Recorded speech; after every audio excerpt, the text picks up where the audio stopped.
ನಾನು ಲೈಫಲ್ಲಿ ಓದಿದ ಫಸ್ಟ್ ಬುಕ್ ಎಕ್ಸ್ಕ್ಲೂಡಿಂಗ್ ಅಕಾಡೆಮಿಕ್ಸ್ ಅಂದರೆ ದ ಸೀಕ್ರೆಟ್. ನನಗೆ ಆವಾಗ ಅರೌಂಡ್ 17 to 18 ಇಯರ್ಸ್ ಆಗಿತ್ತು ಅನಿಸುತ್ತೆ.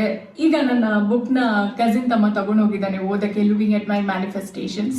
ಸೊ ಈ ಬುಕ್ ನನಗೆ 2 ಮೇಜರ್ ಲೆಸನ್ನ ಹೇಳ್ಕೊಡ್ತು. ಫಸ್ಟ್ ಒನ್ ಇಸ್ ನಮ್ಮ ಥಾಟ್ಸ್ ಎಷ್ಟು ಪವರ್ಫುಲ್ ಆ್ಯಂಡ್ ನಮ್ಮ ರಿಯಾಲಿಟಿ ಬಗ್ಗೆ ನಮ್ಮ ಥಾಟ್ಸ್ಗೆ ಎಷ್ಟು ಪವರ್ ಆರ್ ಕಂಟ್ರೋಲ್ ಇದೆ ಅಂತ.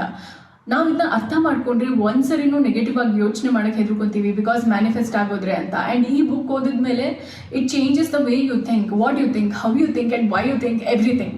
ಈ ಬುಕ್ ಹೇಳ್ಕೊಟ್ಟಿರೋ ಸೆಕೆಂಡ್ ಲೆಸನ್ ಅಂದರೆ, ಕೆಲವೊಬ್ರನ್ನ ನಾನು ನೋಡಿದ್ದೀನಿ ಇದೆಸೆ ನಾನು ಒಂದು ವಿಷಯನ ಲಾಜಿಕ್ ಇದ್ರೆ ಮಾತ್ರ ನಂಬೋದು ಅಂತ. ಪ್ರಪಂಚದಲ್ಲಿ ಎಷ್ಟೊಂದು ವಿಷಯಗಳಿದೆ ಇದುವರೆಗೂ ಸೈಂಟಿಸ್ಟ್ಗಳಿಗೆ ಕಂಡು ಹಿಡಿಯೋಕ್ಕೆ ಆಗಿಲ್ಲ. And there are lot of things beyond human knowledge and human comprehension. And I think law of attraction ಕೂಡ ಅದರಲ್ಲಿ ಒಂದು. ಸೊ ಈಗ ನೀವು ಈ ವಿಡಿಯೋನ ಕ್ಲಿಕ್ ಮಾಡಿರೋ ವಿಷಯದ ಬಗ್ಗೆ ಮಾತಾಡೋಣ. The heart of this video, whether manifestation work ಆಗುತ್ತಾ ಇಲ್ವಾ ಅಂತ. ಅದಕ್ಕೆ ಮುಂಚೆ let me quickly introduce my self. ಯಾರಿಗೆ ನನ್ನ ಬಗ್ಗೆ ಗೊತ್ತಿಲ್ಲ, well I am an actor. ನನ್ನ ಕರ್ನಾಟಕದ ಜನತೆಗೆ ನನ್ನ ಯಶಸ್ವಿನಿ ರವೀಂದ್ರ ಅನ್ನೋದಕ್ಕಿಂತ ರಚನಾ ಅನ್ನೋ ಹೆಸರಿಂದ ಪರಿಚಯ, because I played a role called Rachana in a very popular serial called Kamali. ಈ ವಿಷಯ ನಾನು ಯಾಕೆ ಹೇಳಿದೆ ಅಂತ ಅಂದರೆ, ನನ್ನ ಪ್ರೊಫೆಷನ್ ಕೂಡ ಮ್ಯಾನಿಫೆಸ್ಟೇಷನ್ನೇ. And let me tell you a very interesting story about it. ನಾನು ಹೈಸ್ಕೂಲಲ್ಲಿದ್ದಾಗ I watched a movie Mungaru Male, ಆಯಿತಾ. ಅದು ನೋಡಿದ ಮೇಲೆ I became a crazy fan of Ganesh sir. ಅವ್ರ ಲುಕ್ಸ್ ಅನ್ನೋದಕ್ಕಿಂತ ನನಗೆ ಅವರ ಆ್ಯಕ್ಟಿಂಗ್ ತುಂಬ ನ್ಯಾಚುರಲ್ ಆ್ಯಂಡ್ ಇಂಟ್ರೆಸ್ಟಿಂಗ್ ಅಂತ ಅನ್ನಿಸ್ತು. ಆ್ಯಕ್ಟಿಂಗ್ ಮಾಡೋಕ್ಕೆ ಚೆನ್ನಾಗಿರುತ್ತಲ್ವಾ ಅಂತ ಜಸ್ಟ್ ಒಂದು ಥಾಟ್ ಬಂತು back of the mind. And then ನನಗೆ ಅದ್ರ ಬಗ್ಗೆ ಎಕ್ಸೈಟ್ಮೆಂಟ್ ಜಾಸ್ತಿ ಇತ್ತಲ್ಲ. ಸೊ ನಾನು ಆ್ಯಕ್ಟ್ ಮಾಡ್ಬೋದಾ, ನಾನು ಆ್ಯಕ್ಟ್ ಮಾಡಿದ್ರೆ ಹೇಗಿರುತ್ತೆ, ನಾನು ನಿಜವಾಗ್ಲೂ ಆ್ಯಕ್ಟ್ ಮಾಡೋಕ್ಕೆ ಬರುತ್ತೆ, ನಂಗೆ ಆ ಸ್ಕಿಲ್ಸ್ ಇದೆಯಾ ಅಂತ ಅಂದ್ಬಿಟ್ಟು ಸುಮ್ಮನೆ ಮಿರರ್ ಮುಂದೆ ಆ್ಯಕ್ಟ್ ಮಾಡೋಕ್ಕೆ ಟ್ರೈ ಮಾಡ್ತಾ ಇದ್ದೆ. ಅಥವಾ ರಾತ್ರಿ ಮಲ್ಕೊಳ್ಳುವಾಗ ನಾನು ಆ್ಯಕ್ಟಿಂಗ್ ಮಾಡಿದ್ರೆ ಹೇಗಿರುತ್ತೆ, ಎಕ್ಸ್ಪೀರಿಯನ್ಸ್ ಹೇಗಿರುತ್ತೆ ಸೆಟ್ಟಲ್ಲಿ ಅನ್ನೋದ್ರ ಬಗ್ಗೆ ಯೋಚನೆ ಮಾಡಿಕೊಂಡು ಸುಮ್ಮನೆ ಮಲ್ಕೊತಾ ಇದ್ದೆ. ಆವಾಗ ನನಗೆ I didn't know anything about law of attraction or manifestation, ಅದ್ರ ಬಗ್ಗೆ ಏನೂ ಗೊತ್ತಿರಲಿಲ್ಲ. I was still studying in 8th or 9th standard ಅನ್ಸುತ್ತೆ ಆವಾಗ.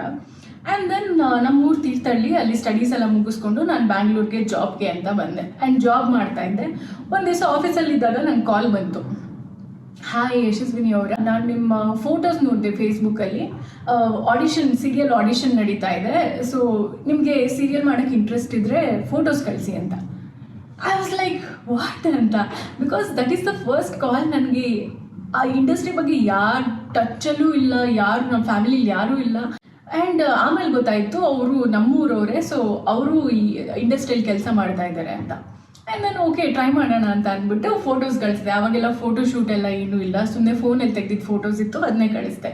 ಆ್ಯಂಡ್ ದೆನ್ ಡೈರೆಕ್ಟರ್ ಹೇಳಿದ್ರು ಓಕೆ ಆಡಿಷನಿಗೆ ಕರೆಸಿ ಅಂತ. ಆಡಿಷನ್ಗೆ ಹೋದೆ. And then I gave the audition. ಆಮೇಲೆ 1 ವಾರ ಆದಮೇಲೆ ಕಾಲ್ ಬಂತು, ಸೆಲೆಕ್ಟ್ ಆಗಿದೆ ಅಮ್ಮ, ನಿನಗೆ ನೆಕ್ಸ್ಟ್ ವೀಕಿಂದ ಶೂಟಿಂಗ್ ಇರುತ್ತೆ ಅಂತ. ಐ ವಾಸ್ ಲೈಕ್ ವಾಟ್ ಅಂತ, ಬಿಕಾಸ್ ನಾನು ಅದನ್ನು ಟ್ರೈಯೂ ಮಾಡಿಲ್ಲ. ಐ ವಾಸ್ ಜಸ್ಟ್ ಥಿಂಕಿಂಗ್ ಸ್ವಲ್ಪ ವರ್ಷಗಳ ಹಿಂದೆ ನನ್ನ ಪಾಡಿಗೆ ನಾನು ಕೆಲಸ ಮಾಡ್ತಾ ಇದ್ದೀನಿ, ಯಾರೋ ಕಾಲ್ ಮಾಡಿದ್ರು, ಆಡಿಷನ್ಗೆ ಕರೆದ್ರು, ಆಡಿಷನ್ ಕೊಟ್ಟೆ. And then I got selected also. And ನಾನು ಮಾಡಿದ ಫಸ್ಟ್ ಸೀರಿಯಲ್, ಅದರ ಹೆಸರು ಸಾಕ್ಷಿ ಅಂತ, ಉದಯ ಟಿವಿಲಿ ಬರ್ತಾಯಿತ್ತು.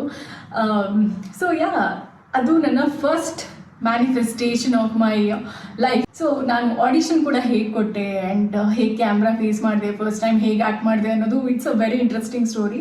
ಅದನ್ನು ಅಪ್ಕಮಿಂಗ್ ವೀಡಿಯೋಸಲ್ಲಿ ಹೇಳ್ತೀನಿ. ಆ್ಯಂಡ್ ರೀಸೆಂಟಾಗೂ ಕೂಡ ನಾವು ಮನೆ ಶಿಫ್ಟ್ ಮಾಡಬೇಕು ಅಂತ ಮನೆ ಹುಡುಕುವಾಗ ನನಗೆ ಐ ವಾಸ್ ವೆರಿ ಶ್ಯೂರ್ ನನಗೆ ಫ್ಲೋರ್ ಟು ಸೀಲಿಂಗ್ ವಿಂಡೋಸ್ ಇರುವಂಥ ಮನೆ ಬೇಕು, ಆ್ಯಂಡ್ ಅದರಲ್ಲಿ ಗ್ರೀನರಿ ವ್ಯೂ ಇರಬೇಕು, ಆ್ಯಂಡ್ ಸಖತ್ ಗಾಳಿ ಬೆಳಕು ಎಲ್ಲ ಬರಬೇಕು ಅಂತ. ನಾವೊಂದು ಹುಡ್ಕಿದ್ವಿ ನಿಯರ್ಲಿ 20-25 ಮನೆಗಳನ್ನ ರಿಜೆಕ್ಟ್ ಮಾಡಿದ್ದೀನಿ, ಜಸ್ಟ್ ಬಿಕಾಸ್ ನನಗೆ ಆ ಥರ ವಿಂಡೋ ಸಿಕ್ಕಿಲ್ಲ ಅಂತ. But I was not ready to give up.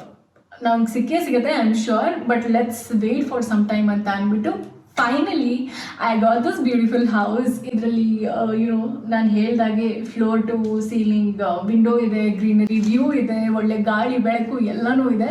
So I just manifested another my desire, and not just this year, come on, I have lot of other manifestations. ನನ್ನ car ಆಗಿರ್ಬೋದು, ನನ್ನ husband qualities, and ಒಂದಷ್ಟು outfits ಆಗಿರ್ಬೋದು, ಒಂದಷ್ಟು ಲೈಫ್ನ situations, there are lot of manifestations I have done. And ನೀವು ನನಗೆ personally ಬಂದು Yashaswini do you think law of attraction work ಆಗುತ್ತಾ ಅಂತ ಅಂದರೆ ಐ ವಿಲ್ ಸೇ ಎಸ್ 100% ಅಂತ. ಸೊ ಈ ಮ್ಯಾನಿಫೆಸ್ಟೇಷನ್ ಹೇಗೆ ವರ್ಕ್ ಆಗುತ್ತೆ ಅನ್ನೋದಕ್ಕೆ I think I have couple of theories. ನೀವು ಹೇಗೆ ಮ್ಯಾನಿಫೆಸ್ಟ್ ಮಾಡ್ಕೊಳ್ಬೋದು ಅನ್ನೋದ್ರ ಬಗ್ಗೆ ಮಾತಾಡೋಣ. First firstly setting intention. ನಿಮ್ಗೆ ಏನ್ ಬೇಕು ಅನ್ನೋದ್ರ ಬಗ್ಗೆ ನೀವು ಎಷ್ಟು ಕ್ಲಿಯರ್ ಆಗಿದ್ದೀರಾ, ನಿಮ್ಮ ಆಸೆಗಳ ಬಗ್ಗೆ ನಿಮಗೆ ಕ್ಲಾರಿಟಿ ಇರಬೇಕು. ಸುಮ್ಮನೆ ಏನೋ ಒಂದು ಫೋಟೋ ವಿಡಿಯೋ ನೋಡಿದಾಗ ವಾವ್ ನನ್ನ ಲೈಫ್ ಹೀಗಾದ್ರೆ ಎಷ್ಟು ಚೆನ್ನಾಗಿರುತ್ತೆ, ನನಗೆ ಈ ಕಾರ್ ತಗೊಂಡ್ರೆ ಎಷ್ಟು ಚೆನ್ನಾಗಿರುತ್ತೆ ಅಂತ ಬ್ಯಾಕ್ ಆಫ್ ದ ಮೈಂಡ್ ಆಸೆ ಇಟ್ಕೊಳ್ಳೋದಲ್ಲ. But you should be 100% sure ನಿಮಗೆ ಏನ್ ಬೇಕು ಅಂತ ಕ್ಲಿಯರ್ ಇಂಟೆನ್ಷನ್ ಇರಬೇಕು. Second factor is belief. ನಾನು ಮ್ಯಾನಿಫೆಸ್ಟ್ ಮಾಡುವಾಗ ನನ್ನ ಡಿಸೈರ್ ಬಗ್ಗೆ ನನಗೆ 100% ನಂಬಿಕೆ ಇರುತ್ತೆ. ನನ್ನ ಲೈಫಲ್ಲಿ ಹೀಗಾಗೆ ಆಗುತ್ತೆ, ನನಗೆ ಇದು ಸಿಕ್ಕೇ ಸಿಗುತ್ತೆ ಅಂತ. ಆ್ಯಂಡ್ ಆ ರೀತಿ ನಂಗೆ ನಂಬಿಕೆ ಇಲ್ಲದೆ ಇದ್ದಾಗ ನನ್ನ ಆಸೆಗಳು ಮ್ಯಾನಿಫೆಸ್ಟ್ ಆಗಿಲ್ಲ. ಸೊ ನನ್ನ ತಲೆಯಲ್ಲಿ ನನಗೆ 1% ಡೌಟು 1% ಕನ್ಫ್ಯೂಷನ್ ಇಲ್ಲದೆ ಇದ್ದಾಗ ಪ್ರತಿ ಸರಿನೂ ನನ್ನ ಡಿಸೈರ್ಸ್ ಮ್ಯಾನಿಫೆಸ್ಟ್ ಆಗಿದೆ. ಇದನ್ನ ನಾನು ಎನರ್ಜಿ ಪರ್ಸ್ಪೆಕ್ಟಿವ್ ಇಂದ ಮಾತಾಡ್ತಾ ಇಲ್ಲ, but I am talking from identity perspective. What is this identity perspective ಮಾತಾಡ್ತೀನಿ. Let's get it to the point 3. ನಾವು ನಮ್ಮ ಲೈಫಲ್ಲಿ ತಗೊಳ್ಳೋ ಪ್ರತಿಯೊಂದು ಡಿಸಿಷನ್ಸ್ ಆ್ಯಂಡ್ ಆ್ಯಕ್ಷನ್ಸ್ ನಮ್ಮ ಐಡೆಂಟಿಟಿ ಪರ್ಸ್ಪೆಕ್ಟಿವ್ ವ್ಯೂ ಪಾಯಿಂಟ್ ಮೇಲೆ ಡಿಪೆಂಡ್ ಆಗಿರುತ್ತೆ. ಅಂದರೆ ನಾವು ನಮ್ಮನ್ನು ಹೇಗೆ ಐಡೆಂಟಿಫೈ ಮಾಡ್ಕೊಳ್ತೀವಿ ಅಥವಾ ನಮ್ಮನ್ನು ನಾವು ಎಷ್ಟು ವ್ಯಾಲ್ಯೂ ಮಾಡ್ಕೊಳ್ತೀವಿ ಅನ್ನೋದ್ರ ಮೇಲೆ ನಾವು ಆಕ್ಷನ್ಸ್ ತಗೊಳ್ತಾ ಹೋಗ್ತೀವಿ. Let me explain. James clear ಅವರ ಬುಕ್ ಅಟಾಮಿಕ್ ಹ್ಯಾಬಿಟ್ಸ್ ಅಲ್ಲಿ ಐಡೆಂಟಿಟಿ ಶಿಫ್ಟ್ ಪರ್ಸ್ಪೆಕ್ಟಿವ್ ಬಗ್ಗೆ ಮಾತಾಡಿದ್ದಾರೆ. ಫಾರ್ ಎಕ್ಸಾಂಪಲ್, ಒಬ್ಬ ವ್ಯಕ್ತಿ ಅವನು ಬ್ಯಾಡ್ ಹ್ಯಾಬಿಟ್ ಕ್ವಿಟ್ ಮಾಡಬೇಕು, ಫಾರ್ ಎಕ್ಸಾಂಪಲ್ ನಾ ಸ್ಮೋಕಿಂಗ್ ಕ್ವಿಟ್ ಮಾಡಬೇಕು ಅನ್ಕೊಳ್ವಾಗ ಹಿ ಐಡೆಂಟಿಫೈ ಹಿಮ್ಸೆಲ್ಫ್ ಆಸ್ ನಾನು ಒಬ್ಬ ಸ್ಮೋಕರ್, ಬಟ್ ನಾನು ಅದನ್ನ ಕ್ವಿಟ್ ಮಾಡೋದಕ್ಕೆ ಟ್ರೈ ಮಾಡ್ತಾ ಇದ್ದೀನಿ ಅಂತ. ಬಟ್ ಅದೇ ನೀವು ನಾನ್ ಸ್ಮೋಕರ್ ಹತ್ರ ಹೋಗಿ ಸಿಗರೆಟ್ ಬೇಕಾ ಅಂತ ಕೇಳಿದ್ರೆ ಹಿ ವಿಲ್ ಸೇ ನಾನು ಸ್ಮೋಕರ್ ಅಲ್ಲ ಅಂತ. ಸ್ಮೋಕಿಂಗ್ ಕ್ವಿಟ್ ಮಾಡಬೇಕು ಅಂತ ಅನ್ಕೊಳ್ವಾಗ ಅವನು ಸ್ಮೋಕರ್ ಬಟ್ ಅದನ್ನ ಬಿಡಕ್ಕೆ ಟ್ರೈ ಮಾಡ್ತಾ ಇದ್ದಾನೆ ಅನ್ಕೊಳ್ಳೋದ್ರ ಬದಲು is already a non smoker ಅಂತ ಅವನು ಐಡೆಂಟಿಫೈ ಮಾಡ್ಕೊಂಡಾಗ ಆ ಹ್ಯಾಬಿಟ್ನ ಬಿಡೋದು ತುಂಬಾನೇ ಈಸಿ ಆಗುತ್ತೆ ಅಂತ. ಸಿಮಿಲರ್ಲಿ ಮ್ಯಾನಿಫೆಸ್ಟೇಷನ್ ಕೂಡ ಅದೇ ಥರ ವರ್ಕ್ ಆಗುತ್ತೆ. ಫಾರ್ ಎಕ್ಸಾಂಪಲ್, ನಿಮಗೆ ಆಂಕರ್ ಆಗಬೇಕು ಅಂತ ಆಸೆ ಇದೆ.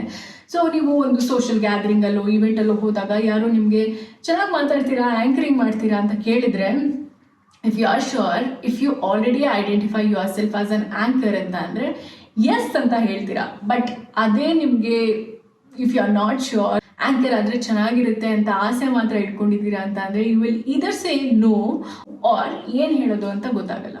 So you got my point, right? ನೀವು ನಿಮ್ಮ ಡಿಸೈರ್ನ ಮ್ಯಾನಿಫೆಸ್ಟ್ ಮಾಡ್ಕೊಳ್ಳೋದಕ್ಕಿಂತ ಮುಂಚೆನೆ you should believe it's already yours. So ಈ 3 ಪಾಯಿಂಟ್ ವಿಜುವಲೈಸೇಷನ್ಗೆ absolutely necessary. So it involves lot of quantum physics ಆಗಿರ್ಬೋದು, dimensions, energy, lot of things. So ಆ ಕಾಂಪ್ಲೆಕ್ಸಿಟಿ ಎಲ್ಲ ವಿಡಿಯೋಲ್ ಬೇಡ. ಆದಷ್ಟು ಸಿಂಪಲ್ ಆಗಿ ನಾನು ಲಾ ಆಫ್ ಅಟ್ರಾಕ್ಷನ್ ನ ಎಕ್ಸ್ಪ್ಲೈನ್ ಮಾಡೋದಕ್ಕೆ ಟ್ರೈ ಮಾಡಿದ್ದೀನಿ. See, one thing is simple.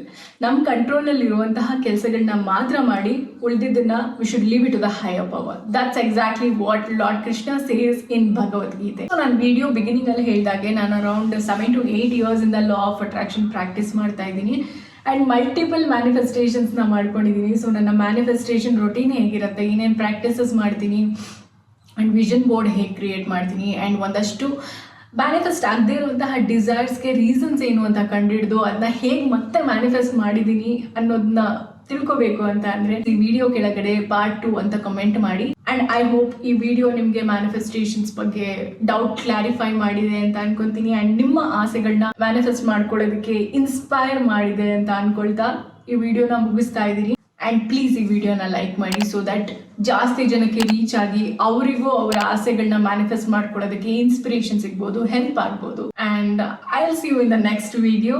Happy manifesting you guys. Bye.